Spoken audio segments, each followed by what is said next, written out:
শিবা সঙ্গনে মহাপ্রভু খোল করতাল বাজায় মহারাজ লীলা করছে। তবে তার আকর্ষণীয় যন্ত্র হলো খোল করতাল। জাগতিক জগতের খোল করতাল না, মহাপ্রভুর এই দেহ খোল, দেহ খোল আর ভক্ত দেহ করতাল একখানে করলে করে মহারাজ সেই লীলা আরম্ভ করলেন। আহারে ও তার দেহ খোলে বাজাইছে, দেহ খোল বাজাইছে, খোল বাজাইছে, দেহ খোল বাজাইছে, প্রতি ভক্তের প্রাণে প্রাণে দেহ খোলে বাজাইছে, পার্বতী ভক্তের প্রাণে প্রাণে দেহ খোল বাজাইছে, প্রতি ভক্তের প্রাণে প্রাণে দেহ খোলে বাজাইছে। ওরে প্রতি ভক্তের প্রাণে প্রাণে দেহ খোল বাজায় রাধা বলে প্রতি ভক্তের প্রাণে প্রাণে বল হরি বল হরি বল, প্রতি ভক্তের প্রাণে প্রাণে হরি বল হরি বল, ওরে প্রতি ভক্তের প্রাণে প্রাণে দেহ খোল বাজাইছে। হরি বল হরি বল। খোল বাজছে, এই যে খোলের ডান পাশে বাজাচ্ছে, খোলের ডানা, এর নাম হলো তালা। তালা হলেন কৃষ্ণ। খোলের এক নাম হলো শ্রীখোল। শ্রী অর্থ সুন্দর। খোল, এই যে দেহটা কিন্তু একটা দেহ খোল। হরি দেহ খোল আর দেহ খোল। তা শ্রী সুন্দর, পৃথিবীর মধ্যে সবচাইতে সুন্দর হলো, সবার চাইতে সুন্দর হলেন আমার কৃষ্ণ। তা খোলের এক নাম হলো শ্রীখোল, ডানা বাজছে, এর নাম হলো তলা কৃষ্ণ, আর বাবা বাজছে, এর নাম হলো তলা। ডানেরটা তালা আর বাবা বাজছে তলা। তলা হলো রাধারানী। হরি বল। আর খোলের দোয়ালগুলো 64 মঞ্জুরি, অষ্টসখী। আর খোলটা যে বক্ষ মাঝে ঝুলছে কার সাহায্যে? ওই ফিতার সাহায্যে। ফিতার সাহায্য নিয়ে খোল বক্ষে ঝুলে আছে। ওই ফিতাটা হলো যোগিনী অধীশ্বরী যোগমায়া। যোগমায়ার কৃপা বলে রাধা গোবিন্দ সখীদেরকে নিয়ে রাস করলেন। তাহলে খোল কি করে বাজছে? বাজে খোলে বাজে খোল, বাজে খোল বাজে খোল, বাজে খোলে বাজে খোল, তাকে ধিটাকে ধিটাকে ধিটাকে বলে বাজে খোলে বাজে খোল। বাজবে না। আচ্ছা তুমি চলে যাচ্ছ কেন ভাই? আরে শোনো, চলে যাচ্ছ কেন? আমি কিছু ভুল বলেছি? ও স্টাইল দিয়ে দাও।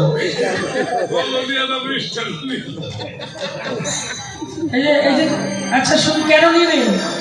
বাজে খোল। আপনি আমাদের খোলটাকে কি বলেছেন বলেন?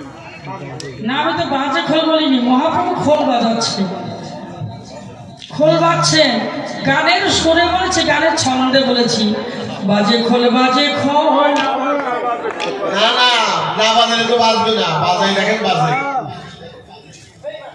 এই যে শোনেন, না বাজালে কে বাজবে? মহাপ্রভু খোল বাজাচ্ছে। আমি যদি গানের ছন্দে না বলি খোল বাজে খোল বাজে খোল বাজে, তাহলে গান হবে? হবে না। তাই বলছি, আচ্ছা আমরা যদি খোল না বাজে আপনার গান কেনা শুনবো?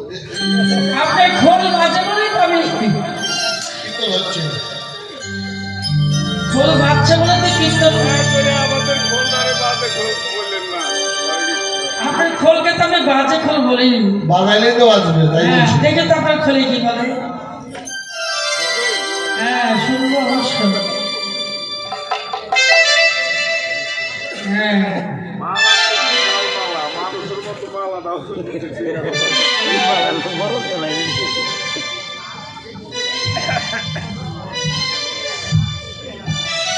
আপনার খোল কি বলছে?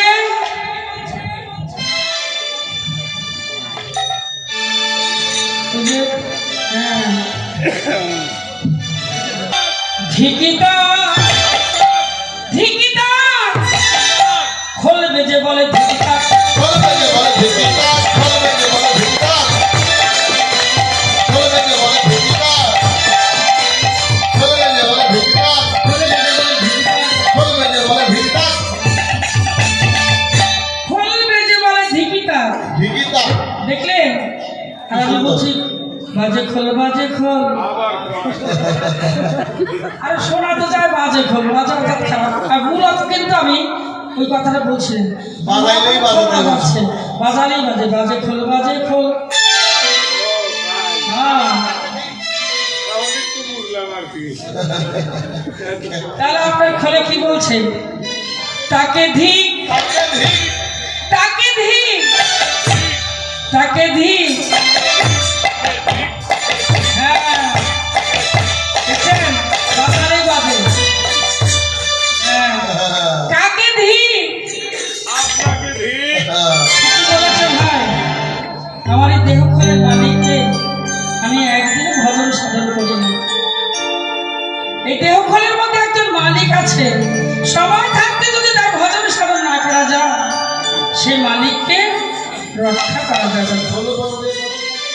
খোল বেজে বলে তাকে ঠিক, আরে খোল বেজে বলে তাকে ধিক। খোল বেজে বলে তাকে ঠিক। আরে খোল বেজে বলে তাকে ধিক। যেজন গৌর ভালোবাসে না, খোল বেজে বলে তাকে ধিক। বলে গৌর ভালোবাসে না, খোল বেজে বলে তাকে ধিক। কারো মাঝে নাচে গোরা জয় জয় দিয়া, জয় জয় দি। আমার গৌরাঙ্গ নাচে রে। আমার গৌরাঙ্গ নাচে রে, গৌরাঙ্গ নাচে রে। দাঁড়ান, অদ্বৈত মহাপ্রভু, এই অদ্বৈত। এই দেখো, জড় লাগা। আর মরা না? আর এটা এই মরা না কি? সবর মরা না। এলো গদাধর, শ্রীবাস, নিত্যানন্দ, পাতন হয়ে গেছিল, বেশি দিন। পঞ্চতত্ত্ব সনেকরে মহাপ্রভুর আশীর্বাদ করছেন। আমার গৌরাঙ্গ নাচে রে, স্বয়ং গৌরাঙ্গ নাচে রে, নাচে রে, গৌরাঙ্গ নাচে রে। হে রে অন্তরঙ্গ ভক্ত করে গৌরাঙ্গ নাচে রে। আমার অন্তরঙ্গ ভক্ত করে গৌরাঙ্গ নাচে রে। নিত্যানন্দ নাচে রে, সবাই নিত্যানন্দ নাচে রে। নিত্যানন্দ নাচে রে, নিত্যানন্দ নাচে রে। নিত্যভাবে নিতে বলে নিত্যানন্দ নাচে আরে নিত্য ধামে দিবে বলে নিত্যানন্দ নাচে রে। নিত্যভাবে নিতে বলে নিত্যানন্দ নাচে রে। আমার নিত্য ধামে দিবে বলে নিত্যানন্দ নাচে রে। গদাধর নাচে রে, এই গদাধরে নাচে রে। দেখো গদাধর নাচে রে। এই গদাধরে নাচে রে। ওরে রাধে গদাধর নাচে রে। আমার রাধে গদাধরে নাচে রে। আমার রাধে গদাধরে নাচে রে। অদ্বৈত নাচে রে, অদ্বৈত নাচে রে। ওই হরি বলে অদ্বৈত নাচে রে। ওই হরি বলে অদ্বৈত নাচে রে। নিত্যানন্দ বলে গৌর হরি। দেখো অদ্বৈত পাগলের মতো নৃত্য করছে। হ্যাঁ, মহাপ্রভু বললেন নিত্যানন্দ অদ্বৈত কেন পাগলের মতো নৃত্য করছে? এই অদ্বৈত হলো পূর্বে ছিল ভোলানাথ,